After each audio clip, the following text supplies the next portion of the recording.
ইসলামী bank news top 10।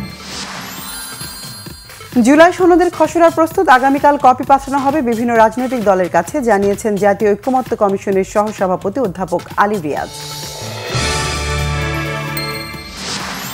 বিএনপির মহাসচিব মির্জা ফখরুল ইসলাম আলমগীরের আশা, জুলাই অভ্যুত্থানে পাওয়া জাতীয় ঐক্যকে সামনে রেখে জাতীয় সমস্যাগুলোর সমাধান সম্ভব। গণতন্ত্র ধ্বংসকারীরা নির্বাচন বানচালে চক্রান্তে লিপ্ত, বলেছেন বিএনপির সিনিয়র যুব মহাসচিব রুহুল কবির রিজভী।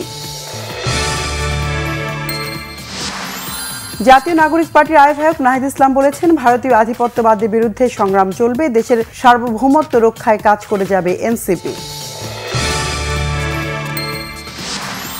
বার্ন ইনস্টিটিউটে চিকিৎসাধীন মাইলস্টোনে বিমান দুর্ঘটনায় দগ্ধ ও আহত 23 জনের অবস্থা উন্নতির দিকে।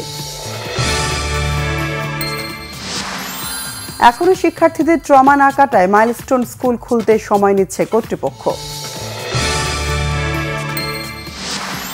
ডিসেম্বরের মধ্যে নবায়নযোগ্য জ্বালানি থেকে 3000 মেগাওয়াট বিদ্যুৎ জাতীয় গ্রিডে যুক্ত করার লক্ষ্য উচ্চাভিলাষী, বলছেন গবেষকরা। মুন্সিগঞ্জে জেল হাজতে হৃদরোগে আওয়ামী লীগ নেতা সারোয়ার হোসেন নান্নুর মৃত্যু।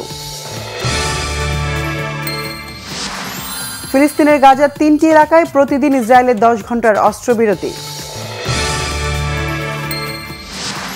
ক্যারিবিয়ানের মাটিতে জয়রথ ছুটে চলেছে অস্ট্রেলিয়া, টানা চতুর্থ টি-20 ম্যাচে অজিরা হারিয়েছে ওয়েস্ট ইন্ডিজকে।